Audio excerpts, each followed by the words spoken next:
Award show নিয়ে শিল্পীদের সচেতন হওয়া উচিত বললেন মিশা সওদাগর। প্রথমবার একসাথে অভিনয় করলেন আরিফিন শুভ, কেয়া পায়েল। দেশের প্রেক্ষাগৃহে মুক্তি পাচ্ছে আন্তর্জাতিক উৎসবে প্রশংসিত ছবি মাস্তুল। 16 বছর হলো চোখের দেখায় নেই দেবদাস খ্যাত অভিনেতা বুলবুল আহমেদ। দর্শক সবাইকে আমন্ত্রণ। শুরু করছি Walker footwear presents showbiz and style 24 এর আয়োজন। দেশ বিদেশের বিনোদনের নানা খবর সাথে নিয়ে আছি আমি শাহরিন জেবিন। অ্যাওয়ার্ড শোতে অংশ নেওয়ার ক্ষেত্রে শিল্পীদের সচেতন হওয়ার পরামর্শ দিলেন অভিনেতা মিশা সওদাগর। তার মতে এক্ষেত্রে তথ্য মন্ত্রণালয়েরও ভূমিকা থাকা উচিত। চ্যানেল 24 এর সাথে একান্ত আলাপচারিতায় বিশ্বকাপ ফুটবল প্রসঙ্গে বলেন, ইংল্যান্ড নয়, ফাইনালে স্পেনের মুখোমুখি হবে আর্জেন্টিনা। সওদাগর, মিশা সওদাগর বলছে।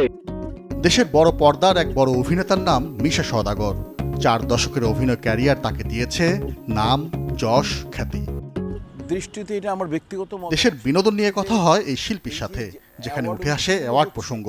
মিশা সওদাগরের মতে এসব আয়োজনে তথ্য মন্ত্রণালয়ের তদারকি প্রয়োজন। অ্যাওয়ার্ড অনুষ্ঠানগুলো হচ্ছে, এটা তথ্য মন্ত্রণালয়ের মনে হয় পারমিশন ছাড়া দেওয়া উচিত না, স্ট্রেট বন্ধ করে দেওয়া উচিত। জাতীয় পুরস্কার হচ্ছে যেগুলো, একেবারে বন্ধ করে দেওয়া উচিত। কারণ মানে এটা মান, সম্মান এবং সংস্কৃতি শেষ হয়ে যাচ্ছে। মানে আমাদের এমনিই তো আমাদের সংস্কৃতি শেষের দিকে, সমস্ত দিক থেকে। মানে আমাদের যেগুলো দেখে আমাদের সন্তানগুলোর সামনে এগিয়ে যাবে, সংস্কৃতি এরকম ধারক বাহক ছিল। মানুষ প্লেয়ার হবে, মানুষ অভিনেতা হবে, গায়ক হবে, গায়িকা হবে, নাচিয়ে হবে। এখনকার যা হচ্ছে স্ট্রেট বন্ধ করে দেওয়া উচিত।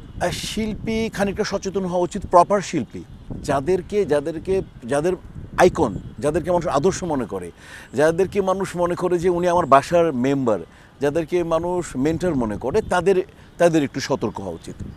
সদ্যই সাবেক হওয়া চলচ্চিত্র শিল্পী সমিতির এই সভাপতির কাছে প্রশ্ন ছিল সংগঠনের সবশেষ নির্বাচন নিয়ে, যেখানে ভোটার ছিলেন 575 জন।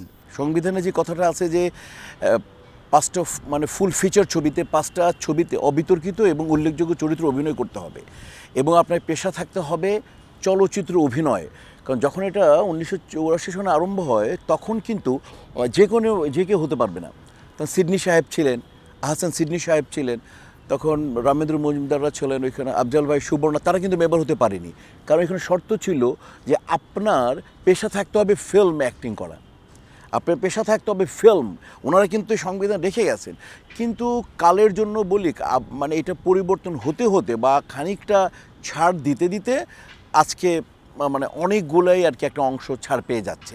ওই জায়গা থেকেই একটা ছবি বানাতে গেলে তুমি আর্টিস্ট পাবা না, কোন নায়ক নায়িকা পাবা না, ভিলেন পাবা না, কমেডিয়ান পাবা না, পিতা মাতা পাবা না, সেকেন্ড থার্ড নায়ক পাবা না। কিন্তু আমাদের মেম্বার হচ্ছে প্রায় 600, নিয়ার অ্যাবাউট 600।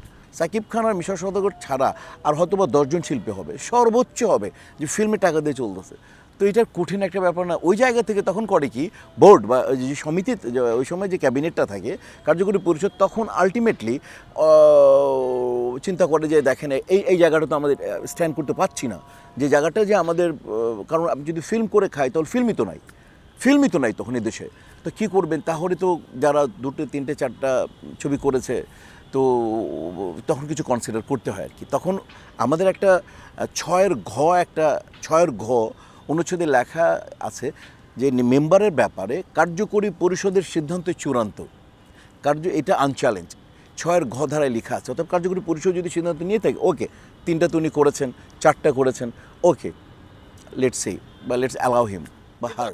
নতুন কমিটির সামনে চ্যালেঞ্জ অনেক, তবে তা উতরে যাবেন বলে মনে করেন মিশা সওদাগর। বললেন, অভিজ্ঞরা আছেন নব কমিটিতে। প্রায় 6 বছর যাবৎ আছে, এই যে আমাদের জয় চৌধুরী আছে। আবার এখানে পেছনে যদি আসি, শানু নতুন আসছে, কিন্তু শানু কিন্তু সংগঠন করে, ফুটবল ক্লাবের সাথে জড়িত আছে, সে এবং ফিল্মের সাথে তার 25-30 বছর জড়িত আছে। তো ফিল্মের সে ভাষা বোঝে, যারা তাকে বানিয়েছে, সে হয়েছে, তো সে সবার ভাষা বুঝবে। এবং সিনিয়র কিছু লোক আছে, এখানে জ্যাকি আলমগীর সাহেব আছেন, এখানে আলিরাজ ভাই আছেন, এখানে সুব্রত ভাই আছেন। তো এরা এক দারুণ সংগঠন, আমি এদের সাথে সবসময় কাজ করে এসেছি। এরকম সুপারস্টার বা স্টারডাম নেই, তবে যদি সংগঠনকে ভালো করে কাজ করার ইচ্ছা যদি মনে মানে জ্বালিয়ে রাখা যায় এবং মনে হয় যে আমি আমার সময় বের করে সংগঠনকেও দেব, তাহলে ইনশাল্লাহ সংগঠন চলে যাবে। কথা হয় ফুটবল বিশ্বকাপ নিয়ে। নিজের দল ব্রাজিল বিদায় নিয়েছে অনেক আগেই, তাই বলে নিজে যে ফুটবলকে বিদায় দিয়েছেন তা নয়। মিশা সওদাগর বললেন, আর্জেন্টিনা ইংল্যান্ড মহারণে শেষ হাসি হাসবে মেসির দল। আর্জেন্টিনা এমন একটা টিম দেশের জন্য খেলার আরেকজনের জন্য খেলে, সেটা হচ্ছে মেসির জন্য খেলে। ওরা অলরেডি তো আলভারেজ বলেছে যে আমরা আরেকটা ওয়ার্ল্ড কাপ দেখবো না, ওনাকে আরেকটা ওয়ার্ল্ড কাপ দিতে চাই।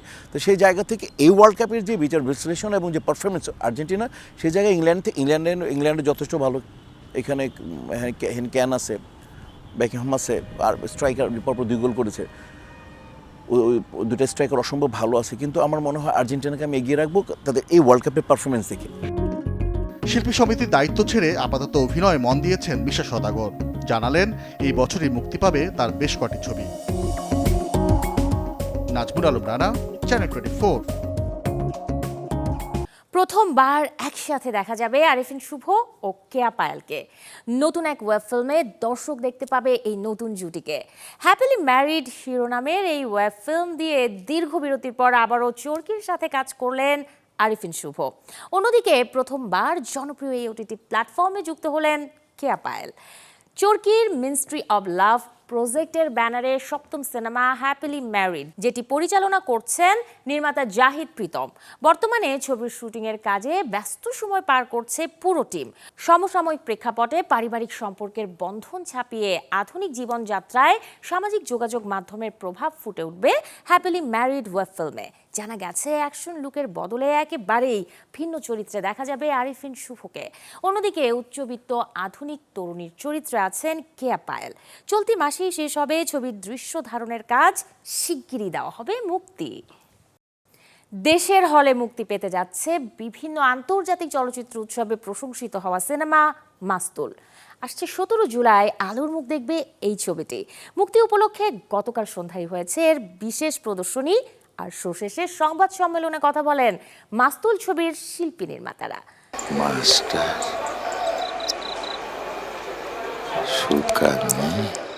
ভাসমান জাহাজিদের জীবন নিয়ে নির্মিত সিনেমা মাস্তুল। জাহাজে মানুষের জীবন ও নদীর পাড়ের এক টুকরো গল্প উঠে এসেছে এই সিনেমায়। অভিনয় মানে শুধু কথা বলা নয়, অভিনয় হচ্ছে অ্যাকশন এবং রিয়াকশন, যেটা নিপুণভাবে করে দেখিয়েছেন ফজলুর রহমান বাবু। মকবুল্লাহ সাদা বানাইতে পর্যন্ত শিখল না। আমরা আসলে মনে করছি যে অভিনয়টা আসলে অ্যাকশন এন্ড রিয়াকশন। অভিনয় আসলে শুধু সংলাপ না। তো সেইটাই হচ্ছে মূল ব্যাপার, যে আমার চরিত্রটি আসলে কি করবে, কোথায় যাচ্ছে, তার জার্নিটা কি, তার গ্রাফটা কিরকম, এটা হচ্ছে মূল বিষয়। কয়টা সংলাপ আছে কি একেবারেই নাই, নাকি অনেক বেশি আছে, এটা আমাদের কখনো বিবেচনার বিষয় থাকে না। আর আমি এমন সিনেমাই বানাতে চাই যেটি আমি নিজেই বারবার দেখতে চাই। মাস্তুলের নির্মাতা মোহাম্মদ নুরুজ্জামানের চাওয়াটা এমনই। গতানুগতিক সিনেমা যেভাবে বাজেটিং করে, সেভাবে বাজেটিং করতে গেলে আমি এই সিনেমা কখনো বানানোর সাহসী পেতাম না। তো আমি বাজেট নিয়ে চিন্তা করি না, যখন যেটা মনে হয় যে আমার এটা আমি করবো, সামহাও ওটা হয়ে যায় আর কি। সিনেমায় নিজের খল চরিত্র আর দর্শকদের ভালোবাসায় নিজেকে ভাগ্যবান বলে মনে করছেন অভিনেতা দীপক সুমন। অন্যদিকে দর্শক সিনেমা হলে গিয়ে শান্তি অনুভব করবে বলে বিশ্বাস মাস্তুলে অভিনয় করা একমাত্র নারী চরিত্র সিফাত বন্নার। এইরকম একটা ক্যানভাসে, একটা জাহাজের ক্যানভাস, এবং জাহাজের গল্পের 90% জাহাজের ভেতরে, সেই গল্পটা বলার চেষ্টা করেছেন। এই স্ক্রিপ্ট যখন আমার কাছে আসে তখন এক কথায় রাজি হয়ে যাই, কারণ আমার কাছে মনে হয়েছিল যে বাংলাদেশের সিনেমার গল্প যেরকম গতানুগতিক যে গল্পগুলো হয়, তার বাইরে নতুন কোনো গল্প বলা হবে, কোনো নতুন ন্যারেটিভ আমাদের সামনে আসবে, সিনেমার যেটা বাংলাদেশের সিনেমাকে আন্তর্জাতিক জায়গায় পৌঁছায় দেবে। দর্শক হলে এসে এই সিনেমাটায় এক ধরনের শান্তি অনুভব করবে। এই সিনেমার মধ্যেও ক্ষমতার লড়াই আছে, দ্বন্দ্ব আছে, কিন্তু আশা জাগানোর ব্যাপার আছে, মানবতার বিষয় আছে, ভালোবাসা আছে, স্নেহ আছে। এছাড়াও মাস্তুলে আরও অভিনয় করেছেন আমিনুর রহমান মুকুল, আরিফ হাসান, শিকদার মুকিত, শাহজাহান শোভন সহ অনেকেই। আগামী 17 জুলাই দেশে প্রেক্ষাগৃহে মুক্তি পাবে মাস্তুল। আমার নাম জুয়েল রানা, নাদিম হাসান, চ্যানেল 24, ঢাকা। দর্শক, এবারে 1 মিনিটে জেনে নেব দেশ বিদেশের বিনোদনের কিছু আলোচিত খবর। 4 দশকের বেশি সময় পর অভিনয়ে ফিরছেন নাট্য নির্দেশক সৈয়দ জামিল আহমেদ। স্পর্ধা একাডেমির গোলমাথা আর চোখা মাথা নাটকে একজন বিচারকের ভূমিকায় হাজির হবেন তিনি। এবার সামান্তা রুথ অভিনীত সিনেমা মা ইন্টি বাঙ্গারাম দেখা যাবে ওটিটিতে। জিও হটস্টারে আগামী 17 জুলাই থেকে সিনেমাটি উপভোগ করতে পারবে দর্শক। আবারও বিশ্বকাপ নিয়ে সরব হলেন বলিউড শাহেনশাহ অমিতাভ বচ্চন। টুর্নামেন্টের বেশ কিছু বিতর্কিত সিদ্ধান্ত আর নতুন ফুটবলারদের প্রশংসা নিয়ে ফেসবুকে একটি পোস্ট শেয়ার করেন এই অভিনেতা। মুক্তির আগেই ঝড় তুলেছে দক্ষিণ কোরিয়ার সিনেমা হোপ। অগ্রিম টিকিট বিক্রিতে শীর্ষস্থানে পৌঁছেছে সিনেমাটি। সোমবার সকাল পর্যন্ত প্রায় 3,90,000 টিকিট বুকিং হয়েছে। 12 দিনে 2 কোটি ভিউয়ের রেকর্ড করেছে নেটফ্লিক্সের live action series Avatar the Last Airbender 2। প্রথম 4 দিনে যে সিরিজের ভিউ দাঁড়ায় 80,70,000-এ। 16 বছর হলো চোখের দেখায় নেই বাংলা চলচ্চিত্রের সুদর্শন এক অভিনেতা। 70-80 দশকে যিনি ছিলেন তরুণীদের ক্রাশ, কাজ করেছেন ক্যামেরার পেছনেও পরিচালক প্রযোজক হিসেবে, তিনি বুলবুল আহমেদ। 1939 সালের 4 সেপ্টেম্বর জন্ম নেওয়া এই শিল্পী অভিনয় ক্যারিয়ার শুরু করেন 1964 সালে টিভি নাটকে। 1973-এ ইয়ে করে বিয়ে নামের ছবি দিয়ে নায়ক হিসেবে আত্মপ্রকাশ করেন বড় পর্দায়। ক্যারিয়ারে উপহার দিয়েছেন অর্ধশতর বেশি সিনেমা। নিজ প্রযোজনা পরিচালনায় উপহার দিয়ে গেছেন রাজলক্ষ্মী, শ্রীকান্ত, আকর্ষণ, গরম হাওয়া, কত যে আপন এর মতো সিনেমা। 2010 সালের 15 জুলাই মৃত্যু নামের সত্যে ওপারে পাড়ি জমান গুণী এই শিল্পী। প্রয়াণ দিনে অভিনেতা বুলবুল আহমেদের প্রতি রইল শ্রদ্ধা। ওপার বাংলায় হাস্যরসে বুঁদ হবে দর্শক, সাথে উপভোগ করবে থ্রিলার আবহ। কারণ কাল থেকে স্ট্রিমিং হবে নতুন ওয়েব সিরিজ ভার্জিনপুর, যেটি দেখা যাবে ওটিটি প্ল্যাটফর্ম ক্লিকে।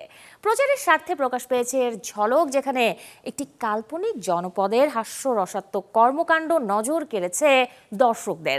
আছে ওয়েব সিরিজটি আলোচনাতেও। মূলত গ্রামের এক সহজ সরল ছেলে লেখাপড়া করতে শহরে আসে, এরপরই উলটপালট হয়ে যায় তার জীবন। আদতে সেই ছেলেটি প্রেমে পড়ে বোর্ডিং হাউসের এক মেয়ের। ঘটনাক্রমে দুজনই জড়িয়ে পড়বে এক অপহরণ কাণ্ডে। এমন চিত্রনাট্যে ভার্জিনপুর নির্মাণ করেছেন শুভদীপ মুখোপাধ্যায়, যেখানে প্রধান চরিত্রে অভিনয় করেছেন ঋতব্রত মুখোপাধ্যায়, সত্যম ভট্টাচার্য এবং শার্লি মোদক। ওটিটিতে এবারে প্রেমের গল্প নিয়ে হাজির হচ্ছেন জনপ্রিয় বলিউড অভিনেতা বিক্রম মাসি। শরণ্যা রাজগোপাল পরিচালিত যে সিরিজটির নাম মুসাফির ক্যাফে নেটফ্লিক্সে যা স্ট্রিমিং হবে আসছে 24 জুলাই থেকে। কিছু গল্পের ঠিকানা কোনো শহর নয়, বরং কিছু অনুমোর নেয় সেই প্রশ্নই তৈরি করেছে কৌতূহল। জানা গেছে আসছে 24 জুলাই থেকে ওটিটি প্ল্যাটফর্ম নেটফ্লিক্সে স্ট্রিমিং। তৃতীয় বিয়ে করে এবারে ধর্মীয় রেশানলে পড়েছেন বলিউড অভিনেতা আমির খান। প্রেমিকা গৌরী স্প্রাটকে বিয়ের কয়েকদিনের মধ্যেই আন্তধর্মীয় এই বিয়ে নিয়ে আপত্তি তুলেছেন এক ধর্মীয় নেতা। শরিয়ার ব্যাখ্যা তুলে ধরে তিনি দাবি করেছেন মুসলিম পুরুষের অমুসলিম নারীকে বিয়ে করা বৈধ নয়। এ নিয়ে সামাজিক যোগাযোগ মাধ্যমেও শুরু হয়েছে তুমুল আলোচনা সমালোচনা। ভারতীয় সংবাদ মাধ্যমের তথ্য অনুযায়ী মুসলিম পার্সোনাল দারুল ইফতার শাহী প্রধান মুফতি মাওলানা ইব্রাহিম হুসাইন এক ভিডিও বার্তায় বলেন, ইসলামী শরিয়ার তার ব্যাখ্যা অনুযায়ী মুসলিম পুরুষের অমুসলিম নারীকে বিয়ে করা হারাম। তিনি আরও দাবি করেন, অমুসলিম নারী ইসলাম গ্রহণ না করলে এ ধরনের বিয়ে বৈধ নয়। গেল 5 জুলাই মুম্বাইয়ের নিজ বাসভবনে বিশেষ বিবাহ আইন অনুযায়ী নিবন্ধিত বিয়ের মাধ্যমে দীর্ঘদিনের সঙ্গী গৌরী স্প্রাটকে বিয়ে করেন আমির খান। অনুষ্ঠানে উপস্থিত ছিলেন পরিবারের সদস্য ও ঘনিষ্ঠ কয়েকজন বন্ধু। এই ঘটনাকে ঘিরে ধর্মীয় নেতার মন্তব্য প্রকাশ্যে এলেও প্রতিবেদন লেখা পর্যন্ত এই বিষয়ে আমির খান বা গৌরী স্প্রাটের পক্ষ থেকে কোনো প্রতিক্রিয়া জানানো হয়নি। হলিউডে আসছে নতুন অ্যানিমেটেড মুভি ফরগটেন আইল্যান্ড, যেই ছবির যৌথ পরিচালনায় আছেন জনপ্রিয় 2 নির্মাতা জোয়েল ক্রফোর্ড এবং জ্যানুয়েল পি মার্কোজার।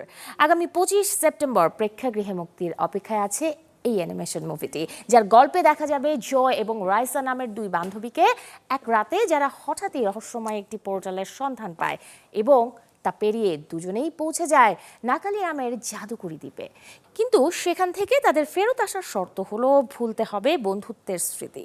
এ পর্যায়ে নিজেদের অমূল্য স্মৃতিগুলো বাঁচিয়ে দ্বীপটি থেকে 2 বন্ধুর পালিয়ে যাওয়ার মিশন ঘিরেই জমে উঠবে সিনেমার কাহিনী।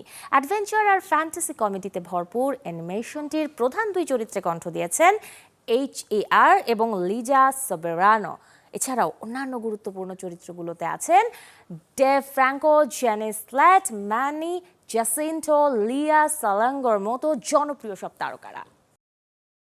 দর্শক, এতক্ষণ ছিলাম বিনোদনের নানা খবরে। এবারে জীবনযাপনের গল্প দেখব, লাইফস্টাইলের কিছু আপডেট।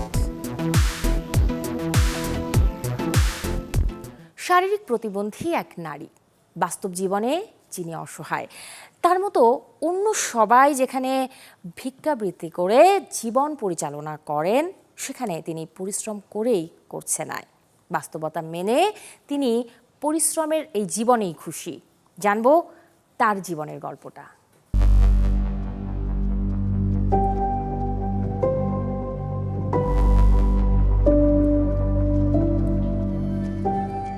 ক্রাচ্ছে ভর করা অসহায় এক জীবন, তবে ভিক্ষা করে নয়, চলছে পরিশ্রমের মাধ্যমে।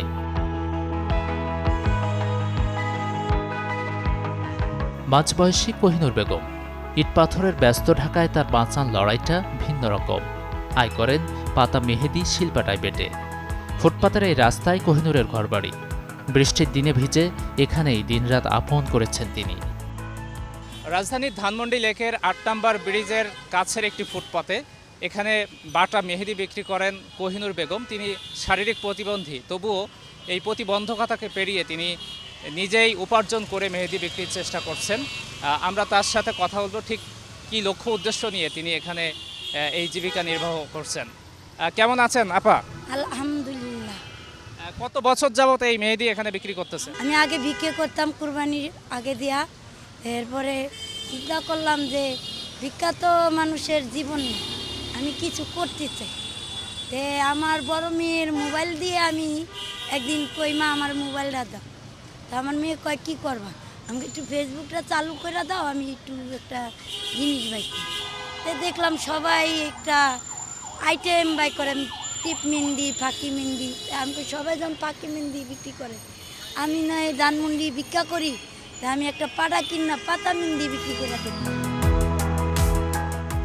ভিক্ষাবৃত্তিকে অপছন্দ কোহিনুরের, তাই খুঁজে নিয়েছেন পরিশ্রমের পথ। 50 টাকায় প্রতি কাপ বাটা মেহেদি বিক্রি করেন তিনি, আর এতেই কখনো কখনো 2 থেকে 300 টাকা আয় হয় তার। মেয়েকে বিয়ে দিয়ে দিছি, মেয়েরা আলহামদুলিল্লাহ ভালো আছে। আমি বাবা একা আগে বসতাম 20 টাকা করে, এখন 50 টাকা করে বিক্রি করি। হয় 20টা, 15টা, 30টাও হয়। কেউ মেহেদি কিনে অতিরিক্ত অর্থ দিতে চাইলে নেন না কোহিনুর। শুধুমাত্র মেহেদির প্রাপ্য দামটাই রাখেন তিনি। সততা আর আত্মসম্মানবোধ তাকে আলাদা করেছে অন্য সবার থেকে। মাথার ওপর ছাদ নেই, নেই স্থায়ী কোনো ঠিকানা। ফুটপাতের শক্ত বিছানা ছেড়ে কোহিনুর পেতে চান ছোট্ট একটা আশ্রয়। তার অপেক্ষা বলছে একদিন এগিয়ে আসবেন হৃদয়বান কেউ। গাজী আনিস, চ্যানেল 24, ঢাকা। বিশ্বকাপের বিদায় বেলায় আর্লিং হাল্যান্ড নরওয়েতে ফিরেছে ট্যাক্সিডার্মি করা এক রাকুন হাতে নিয়ে। এই ট্যাক্সিডার্মি রাকুন তিনি কিনেছেন কোথা থেকে, আর এই ট্যাক্সিডার্মি করার প্রক্রিয়াটাই বা কি? দর্শক, চলুন না জেনে আসি এর বিস্তারিত।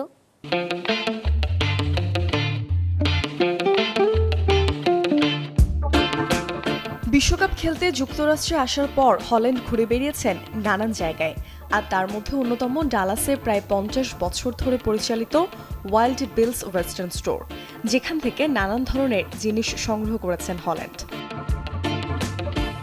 750 মার্কিন ডলার অর্থাৎ বাংলাদেশি টাকায় প্রায় 92,000 টাকার কিছুটা বেশি দিয়ে কিনেছেন ট্যাক্সিডার্মি করা এক রাকুন।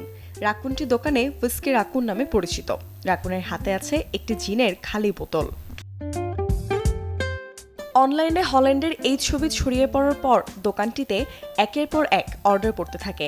তবে এ ধরনের ট্যাক্সিডার্মি দ্রুত অনেকগুলো পাওয়া বেশ কঠিন, কারণ এটি তৈরি করা অনেকটাই সময় সাপেক্ষ।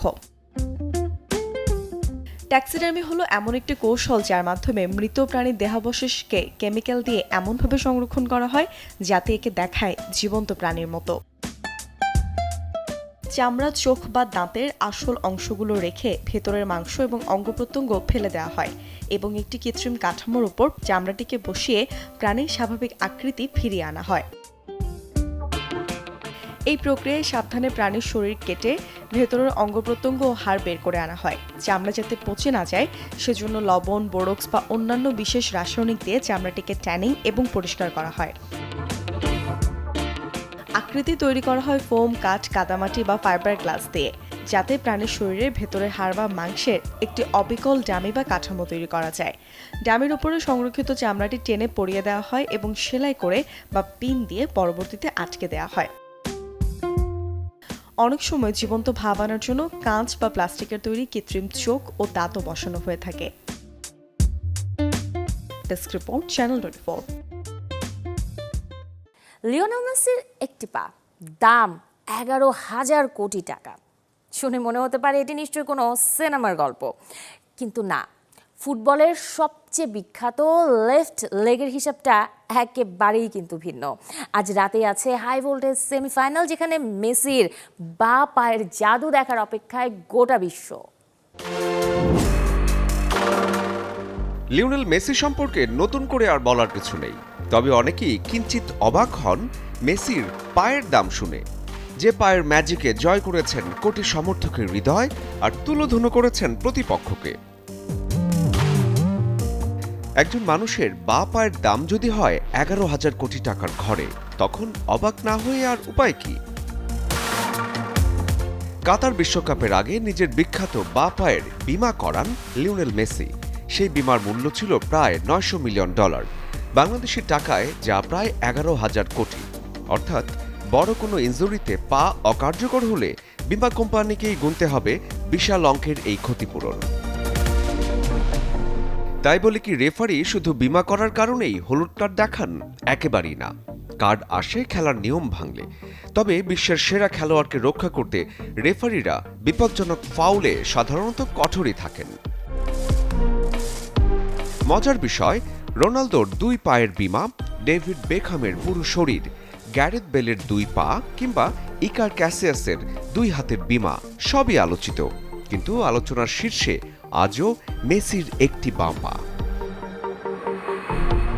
অবিশ্বাস্য ড্রিবলিং, নিখুঁত পাস আর দূরপাল্লার ফ্রিকিক সবই মেসির ছোট্ট পায়ের জাদু। বা পায়ের এই জাদুকরী ফর্মের কারণেই ব্যালন ডি'অর কিংবা গ্রহের সেরা ফুটবলার সব স্বীকৃতি আছে মেসির ঝুলিতে। শরীফুল হক, চ্যানেল 24। এই ছিল আজকের Walker footwear presents showbiz and style 24 এর আয়োজনে। বিনোদন ও লাইফস্টাইলের সব খবর জানতে ভিজিট করুন আমাদের ফেসবুক পেজ এবং ইউটিউব চ্যানেলে। কাল ঠিক একই সময়ে আবারও দেখা হবে। সেই পর্যন্ত সবাই ভালো থাকুন, আর দর্শক অবশ্যই চ্যানেল 24 এর সাথেই থাকুন।